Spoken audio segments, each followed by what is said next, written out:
नमस्कार। आओ भारत की अर्थव्यवस्था ठीक करें कार्यक्रम के प्रारंभिक विवरण के 11वें अंक में आपका स्वागत है। मैं हूं नरेंद्र। पिछले 2 अंकों में हमने नशे की अर्थव्यवस्था और नशे में झूमती अर्थव्यवस्था एवं पर्यटन की और जो बच्चे बाहर जा रहे हैं उनके रेमिटेंस से जो अर्थव्यवस्था चलती है उसके बारे में चर्चा की। आज के अंक में हम न्याय की अर्थव्यवस्था और न्यायपूर्ण अर्थव्यवस्था पर चर्चा करेंगे। दुनिया में आज जितने मुल्क अपने आप को डेमोक्रेटिक बोल रहे हैं, इसका मतलब वहां पे जनता की सरकार जनता के लिए जनता द्वारा है। और ऐसी जनता अगर किसी दूसरे मुल्क को गुलाम बनाने की प्रक्रिया में भागीदारी रखती है या सीधे साधे मुल्क पे बिना किसी उत्तेजना के आक्रमण करके उसको जीतने की कोशिश करती है, तो यह शैतानी कही जा सकती है। यह डेमोक्रेसी ना होकर डेमोक्रेसी होगी। और ऐसे डेमोक्रेसी में जो न्याय की व्यवस्था होगी, अगर वह इस पर चुप रहती है, दूसरे देश पे आक्रमण और उस पर कब्जाना और वहां की जनता को स्लेव बनाने को, गुलाम बनाने को चुपचाप सुनकर नज़रअंदाज कर देती है या उसको सही ठहराएगी, तो ऐसी न्याय व्यवस्था नहीं कही जा सकती है। ये अन्याय व्यवस्था ही है, या जो डेमोन के या शैतान लोगों की संस्थानों को बचाए रखने के लिए जो व्यवस्था बनाई जाती है, वह व्यवस्था ही कही जा सकती है। भारत में आज जो न्याय व्यवस्था है वो अंग्रेजों की देन है और उसके बाद से बेसिकली चल रही है। थोड़ा बहुत जो नियम में परिवर्तन हुआ वो बेसिकली कागज बदल के भारत सरकार लिख दिया गया, अन्यथा वैसे ही चल रही है। तो आज हम कह सकते हैं कि भारत में भी जो न्याय व्यवस्था है वह न्याय व्यवस्था नहीं है। या तो वो अंधी है, या अभी गुलामी की मानसिकता से निकली नहीं है, या उसका मार्गदर्शन नहीं हो रहा है। और भारत में भी जो सरकारें हैं, अगर दुनिया में जो गुलामी बढ़ रही है उनसे दोस्ती रखती है और बाकी चीज़ें करती है, तो जो कहते थे लोग कि ये लोग अभी गुलामी की मानसिकता से नहीं, तो इनको बहुत सारे बुद्धिजीवी लोग वो कहते हैं अंग्रेज तो छोड़ गए, ये बेसिकली काले अंग्रेज हैं। तो आज भारत में जितनी भी पार्टियां हैं, वह चाहे कांग्रेस हो, बीजेपी हो, अकाली दल हो, जन समता हो, टीएमके, ये जितनी भी हैं, ये बेसिकली उसी नियमों का पालन कर रही हैं। मतलब कही जा सकती है काले अंग्रेज हैं। और इनको अभी न्याय व्यवस्था समझ में नहीं आया कि इसका होना क्या चाहिए, प्रायोजन क्या होना चाहिए। 2024 में प्रधानमंत्री ने लाल किले के प्राचीर से कहा कि हमारा लक्ष्य है कि सन 2047 तक हम भारत में जो कॉलोनियल माइंडसेट है, जो औपनिवेशिक दिमाग है, उससे छुटकारा पा लें। इस संबंध में अक्टूबर 2025 में हमने एक पॉडकास्ट, अक्टूबर 2024 में एक पॉडकास्ट में कहा था कि 2047 तक क्यों है। पॉडकास्ट की लिंक डिस्क्रिप्शन में होगी कि 2047 तक, मान लो आपका आकलन है कि 2047 तक हम पूरी तरह से माइंडसेट, लेकिन शुरुआत तो आज से ही करनी पड़ेगी। और सबसे पहले अगर हम न्याय व्यवस्था को छोड़ देंगे तो अन्याय की व्यवस्था को उतने दिन चलाए रखेंगे। वो पॉडकास्ट में काफ़ी विषयों पर चर्चा है, आप सुन सकते हैं। तो अगर देश में न्याय नहीं है तो हम क्या कहेंगे। कुछ लोग कहते हैं justice delays is justice denied. Justice में, न्याय में देरी मतलब अन्याय है। हम ऐसा सब नहीं कहते। खेती है या खरपतवार है या वीरान है, तो न्याय नहीं है तो या तो वीरानियत है, शमशानियत है या अन्याय है। और आज अगर 5 करोड़ न्याय के लिए केस पेंडिंग है तो हम जाहिर तौर पे कहते हैं कि यह अक्षम भी है, यह अपना बोझ उठाने लायक नहीं है। हमको दूसरे रास्ते देखने होंगे। 75 वर्षों में, आज 2026 मतलब 78 वर्षों में हमने काफ़ी कवायद कर ली होगी, ऐसा हम कह सकते हैं कि बहुत सारे प्रयोग कर लिए होंगे। तो अब उस मानसिकता से ऊपर उठ के हमको देखना होगा कि न्याय कैसे कर सकते हैं। ये 5 करोड़ केस को 3 महीने या 6 महीने की पेंडेंसी में कैसे तब्दील कर सकते हैं। चाइना ने कुछ किया है, उन्होंने एआई की मदद ली है, लेकिन एआई कितना होगा? कुछ कहते हैं एआई प्लस जूरी एक सिस्टम हो सकता है। हमारा इसमें कहना कुछ अलग है। पहली चीज तो न्याय देने की पात्रता किसकी होती है? तो अमूमन पूरी दुनिया में लोग कहते हैं भगवान जैसा करेगा, all that God will do will be justice. If we are not able to do, अगर हम नहीं कर पाते तो भगवान जस्टिस करेगा। दूसरा जो भगवान के तुल्य है बच्चों के लिए माँ बाप, तो माँ बाप जस्टिस करते हैं और वो बच्चों को मान्य होता है, सामान्यता है। आज कोर्ट की दखलंदाजी के कारण वो संस्था भी बहुत धूमिल हो गई है, स्त्री पुरुष अलग अलग हो गए, परिवार नहीं बचा है। लेकिन परिवार में माँ बाप न्याय देने के सक्षम अधिकारी कहे गए। और अब समाज में जो पूरे समाज को माँ बाप की तरह देखते हैं, जो अपने बच्चों की तरह देखते हैं, उस उम्र में पहुंचे हुए लोग ही न्याय दे सकते हैं। यानी कि उन्होंने खुद बचपन देखा हो, जवानी देखी हो, उनके बच्चे हुए हों और बच्चों के बच्चे, अब पूरा उनका एक कुनबा जो है वो एक बच्चों की तरह है और वो सन्यास में पहुंचेंगे घर से दूर, तो उन्हें किसी से राग द्वेष नहीं है। ऐसे लोग न्याय देने के अधिकारी हैं, जिनकी चेतना शून्य नहीं हो। उन लोगों में न्याय देने की क्षमता कहीं दी जा सकती। तो पहले कहते थे कि 5 लोग अगर मिल जाए ऐसे, तो उनके अंदर परमेश्वर का वास होता है। तो ये पंच परमेश्वर जो है वो जूरी की तरह, उसमें कोई क्योंकि सभी तरह के लोग हैं। और आदिवासियों में आज ये व्यवस्था आज भी आप देख सकते हो। भारत के कई कोनों में हमने देखा है कि रेप जैसे केस 7 दिन, ज़्यादा से ज़्यादा 7 दिन लगते हैं उनको सुलझाने में। और कोई छोटा मोटा केस, क्योंकि उनका कहना है कि अगर मेरी पिटाई हुई और न्याय मुझे साल भर तक नहीं मिला तो मेरा तो दिमाग ही असंतुलन में रहेगा, मेरे को खाना ठीक नहीं लगेगा, मेरे को चीज़ें ठीक, और जो मारेगा उसकी दादागिरी बढ़ जाएगी, अपरोक्ष रूप से तो बढ़ी जाएगी। जब सज़ा मिलेगी तो ज़्यादा मिलेगी। तो आज सज़ा मिलेगी तो कम मिलेगी। हो सकता है कोर्ट कहे कि नहीं ये दंड बैठक लगाए या 50,000 रुपये दे, या जो भी निर्णय है तुरंत। तो ये तुरंत का निर्णय, अगर अपराध तुरंत है तो न्याय तुरंत।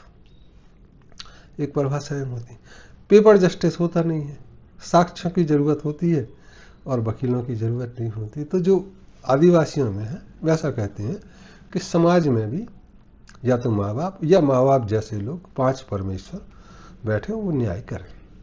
तो आज जितने 5 करोड़ केस पेंडिंग हैं, अगर हम इसको 540 लोकसभा सीटों से डिवाइड करें तो एक सीट पे कितने आएंगे?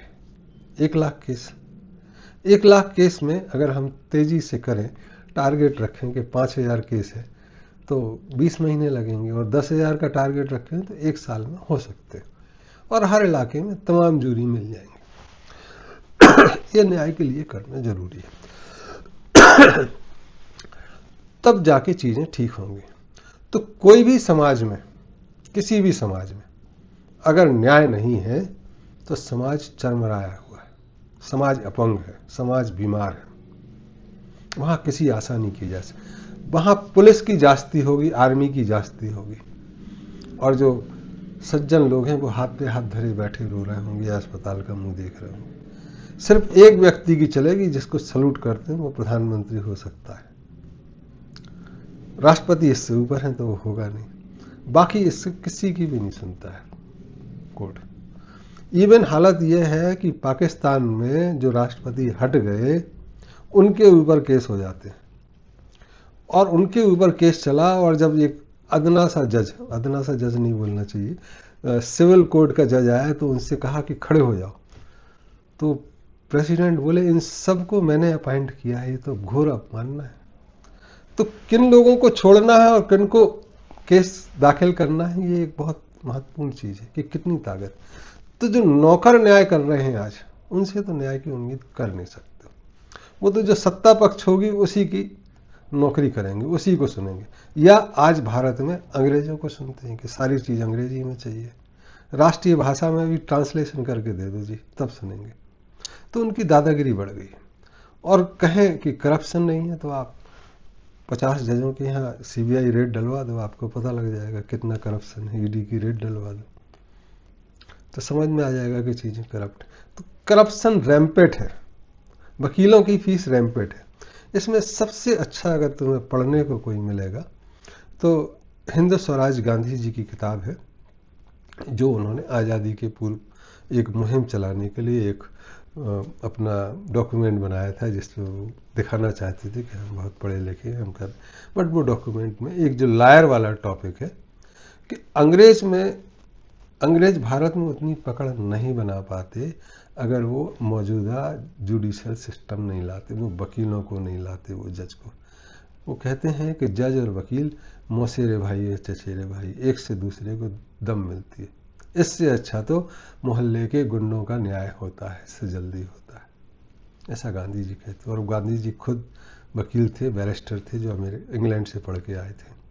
तो ये पढ़ना चाहिए। और दूसरा वो कहते हैं कि इंग्लैंड में जो डेमोक्रेसी का हाल है, वो भी एक 5वां चैप्टर है, condition of parliament of England, liar, condition of India, liar. Doctor भी है, जजेस भी। तो वो एक किताब पढ़ने लायक है। और उसमें कहते हैं कि देश स्वतंत्र हो जाएगा और व्यवस्था वही रहेगी, तो भारत नहीं रहेगा, वो इंग्लिस्तान हो जाएगा, यहाँ के लोग काले अंग्रेज हो जाएंगे। तो ये किताब पढ़ना, इसको हमने भी रिविजिट किया है, जिसको डिवाइन डेमोक्रेसी नाम दिया, कि आने वाले समय में अगर हम अपना राज्य अच्छा राज्य बना सके, जो सनातन परंपरा, जो परंपरा सनातन चल सके, जो धर्म के हिसाब से, तो कैसी होगी, उस पर लिखा है, तो उसको देख सकते हैं। तो एक तो न्याय जो देने लायक हैं वो भगवान है, या भगवान समान माँ बाप है, या माँ बाप समान जो समाज के बुजुर्ग लोग हैं, संन्यास आश्रम में है। नौकरों का न्याय नहीं चाहिए। अब इससे निजात कैसे पाया जाएगा? तो आज की संसद इस लायक नहीं है, न जुडिशरी, कि वो इस पर निर्णय ले सके। वो जलेबी की तरह घूमता रहेगा, राज्यसभा, लोकसभा, स्टेट। इस पर जनमत संग्रह कराना ही एक अंतिम रास्ता और प्रथम रास्ता बनता है, रेफरेंडम होना, कि हमको न्याय व्यवस्था कैसे होनी। कोई कह सकता है कि उनको कुरान की तरह चाहिए कि चोरी करें तो हाथ काट दो। कोई ऐसा भी कह सकता है कि उनको इस लायक न छोड़ो कि वो चोरी कर सके, उनको इतनी सुविधा दो। पहले सोचो कि चोर बने क्यों, क्या समाज की हालत बिगड़ी है, तो समाज की हालत ठीक करें, तो समाज इतना ठीक हो जाएगा कि चोरी करने की जरूरत ही नहीं है। कोई दुख दीन नहीं है, कोई कमी नहीं है, कोई गरीब नहीं है, किसी का किसी से बैर नहीं है। तो एक ऐसे समाज का निर्माण करें तो चोरी, तो 2 ऑप्शन होते हैं, या तो हाथ काट दो, या इस चोरी लायक ऐसे हाथ कर दो कि वो चोरी लायक बचे ना। तो उस पर अपन आ सकते हैं कि कैसी व्यवस्था करनी है न्याय की। ये 2-4 उदाहरण हो सकते हैं। तो एक जनमत संग्रह कराना जरूरी, और जितनी जल्दी होगा उतना। 3 टायर कोर्ट की जरूरत नहीं है, एक local court, first and final, और कुछ टिपिकल हो, इंटरनेशनल कोर्ट हो, तो कॉन्स्टिट्यूशनल कोर्ट भारत सरकार का एक दिल्ली में हो सकता है, या कहीं भी। हाई कोर्ट की जरूरत नहीं है, राज्य सरकारों की जरूरत। तो ये कोर्ट में पहले एक तो आ गया। अब कोर्ट दूसरा कैसे है, एक उदाहरण हम दे देते हैं कि एक आता है कि जो एक्ट होता है, वो एक तो एक्ट होता है आउट ऑफ रेज, गुस्से में कोई आपने अपराध किया, अपने बचाव में अपराध किया, या रिवेंज लिया, बदला लिया, या कोल्ड ब्लडेड अपराध किया। तो इन चारों की सजा अलग अलग होती है, जो थोड़ी बहुत आज भी है ऐसे। लेकिन न्याय में भरोसा किसका हो, उसका एक उदाहरण आता है महाभारत में, कि युद्ध में कर्ण को मार दिया। कर्ण को मारने के बाद जब पांडव लौटे तो देखा कि कुंती जो उनकी माँ है वो रो रही हैं। तो पूछा, कुंती भाई क्यों रो रही हो माई? तो बोले, हमने बताया नहीं, छिपाया तुमसे, लेकिन कर्ण तुम्हारा बड़ा भाई है। तो उसने कहा, बड़ा भाई है तो बहुत अन्याय जैसा कुछ हो गया, अब हम क्या कर सकते? तो ठीक है, कल इसका अंतिम संस्कार, तो एक काम तो हम कर ही सकते हैं बड़े भाई के सम्मान में, कि अंतिम संस्कार हम करें। तो दूसरे दिन अंतिम संस्कार करने जब पहुंचे तो एक तरफ पांडव और कृष्ण जी थे और दूसरी तरफ दुर्योधन, वो उसका अंतिम संस्कार करने आए। तो अभी भाई का अंतिम संस्कार और मित्र का अंतिम संस्कार करने आए तो वहाँ झगड़ा हो गया। तो अब शमशान घाट झगड़े का तो जगह होता नहीं है, हालांकि आज वहाँ भी हो जाता है। शमशान घाट झगड़े की तो जगह होता नहीं। तो दुर्योधन ने कृष्ण से पूछा कि तुम तो न्याय प्रिय हो, आपका न्याय क्या कहता है? तो दुश्मन के सबसे बड़े विरोधी जो राजा है, उसको भी जिस पर भरोसा हो, ऐसा राजा ठीक होता है। और कृष्ण ने कहा कि जाहिर है कि जब मारा था तो भाई समझ के तो मारा नहीं, दुर्योधन का दोस्त समझ के मारा, तो पहला अधिकार तो दुर्योधन का है कि इसका अंतिम संस्कार करें। और दुर्योधन ने अंतिम संस्कार। तो न्याय इस लायक होना चाहिए, इतना होना चाहिए कि उसमें कोई देख रेख नहीं। तो आज अगर हम कोर्ट में कहें कि नौकर होने चाहिए या चुने हुए, तो चुने हुए लोग होने चाहिए। जैसे पार्लियामेंट में चुने हुए हैं, वैसे ही न्याय व्यवस्था के लोग चुने होने चाहिए कि अगर पार्लियामेंट दादागिरी करे, प्रधानमंत्री दादागिरी करे, तो कोर्ट उसको रोक सके। वो ऐसा नहीं कि प्रधानमंत्री के हाँ में हाँ मिलाए। और उसको भी चुनाव है तो जनता उसको चुनती है, और उसकी उम्र थोड़ी ज़्यादा होनी चाहिए कि देश काल देखे, तुरंत न्याय हो, एक स्थिर स्टैटिक कॉन्स्टिट्यूशन के हिसाब से ना हो, देश काल परिस्थिति के हिसाब से न्याय हो। तो उसमें ये चुनाव होने चाहिए, स्थानीय स्तर पे भी और राष्ट्रीय स्तर। तो यह तो हुआ इकोनॉमिक्स। इसमें खर्चा कितना आएगा? तो कहते हैं न्याय का कोई भी खर्चा ज़्यादा नहीं है। एक अन्याय, एक श्राप पूरे राज्य को ढहा सकता है। तो इसमें जितना खर्चा आ जाए, ये कहानी विक्रमादित्य से आती है कि वो किस लेवल तक न्याय के लिए जाते थे। लोगों ने भारत में अगर सिंहासन बत्ती सी पड़ी हो तो उसमें पूरी कहानियाँ हैं कि न्याय के लिए कितना खर्चा कर सकते हैं। तो इकोनॉमिक्स न्याय के लिए कहती you can go to any extent to deliver the justice, क्योंकि न्याय भगवान के यहाँ जब मिलता है तो ऑल एक्सटेंट्स आर देयर। माँ बाप उतने नहीं जाते हैं, खर्चा देखते हैं और एक सामंजस्य बना के चलने की कोशिश करते हैं जैसे प्रकृति चलती रहे। लेकिन जब राज्य की बात आए तो राज्य चलाना है, समझाना है और न्याय देना है, और न्याय होते हुए भी लगना है। तो वो एक पूरी की पूरी प्रक्रिया एक अल्टरनेट इकोनॉमी में है कि न्याय व्यवसाय नहीं हो सकता किसी भी समाज में। वकीलों की ज़रूरत नहीं। अगर व्यवसाय होगा तो जो पैसे वाला होगा उसको न्याय मिलेगा। तुम कहोगे फ्री का वकील है, तो फ्री का वकील काम करेगा नहीं करेगा। और पैसे वाले में भी कितने पैसे, करोड़ों रुपए। तो पीछे हमने हालत ऐसी भी देखी कि हवाई जहाज़ कंपनी के मालिक भी हाथ जोड़ के भीख मांग रहे हैं कि हमको मार ही दो, इस लेवल तक। कई ऐसे बड़े हीरो कि हमको फांसी दे दो जी, बार कोर्ट में। तो पैसे में भी न्याय नहीं मिलता। तो उसके लिए फ्री होना चाहिए। जो भी खर्चा है वो समाज उठाए, राज्य उठाए। राज्य मतलब समाज, व्यक्ति उठाए उनका फीस, और एक तुरंत सीनियर सिटीजन। अब अर्थपूर्ण न्याय व्यवस्था कैसे होनी चाहिए, वो एक महत्वपूर्ण है। तो अर्थपूर्ण यह है कि गरीबी क्यों है, कितना पैसा काम का कितना मिलना चाहिए किसको, वह भी न्याय व्यवस्था का दायरा कहता है। क्या कोई इतना पैसा लूट के ले जाए बिचौलिया कि जो फसल पैदा कर रहा है उसको मिले ही ना किसान को। किसान को 10 रुपये मिले और बिचौलिया 90 रुपये ले जाए और 100 रुपये का सामान जनता को मिले, और उस पर 18 रुपये टैक्स लेके भारत सरकार खुश हो जाए। तो न्याय क्या ये जरूरी होगा कि अर्थव्यवस्था में दखलंदाजी कि मेहनत का कितना पैसा मिल रहा है। कोई बहुत सारा इकट्ठा तो नहीं कर लिया, जैसे किसी ने जंगल ले लिया, वहाँ के लोगों को डिस्प्लेस कर दिया। तो न्याय व्यवस्था ये देखे ये वाकई में, अगर न्याय सत्ता के अधीन होगी जैसे इंग्लैंड में है, अमेरिका में है, तो वहाँ में हाँ मिलाएगी। लेकिन अगर न्याय व्यवस्था जनता द्वारा चुनी है तो वो जनता के पक्ष में, या जो सामूहिक रूप से सुखकर होगा इस पर निर्णय लेगी। तो अर्थपूर्ण न्याय व्यवस्था होना बहुत जरूरी है। इसमें एक्सपर्ट्स का शामिल होना बहुत ज़रूरी होगा स्थानीय स्तर पे कि अर्थपूर्ण कैसे रहे, जो विम्स एंड फैंसी ना लगे कि मेरा दादागिरी है, मैं न्याय में आ गया। तो एक चुनाव हो, एक नियत समय के लिए हो, जो बुजुर्ग लोग हैं उसमें सिलेक्शन भी हो कि वो उतनी पात्रता रखते हैं। ऐसी ही पात्रता एमपीज़ की होनी चाहिए, उतनी पात्रता रखें, फिर इलेक्शन हो उनका और वो चुने जाएं एक नियत 5-6 वर्ष के लिए। ये एक दोनों चीज़ों के लिए। तो अगर ऐसा करते हैं तो जो भारत सरकार के प्रधानमंत्री 2047 की बात कह रहे हैं, मुझे पूरा भरोसा है कि उसके पहले आ जाएगा। हमें सबसे पहले न्याय व्यवस्था को देखना होगा। दूसरा, हेल्थ और एजुकेशन भी व्यापारिक ना बने, उस पर अगले एपिसोड में चर्चा करेंगे, अगले अंक में चर्चा करेंगे। आज के लिए इतना ही।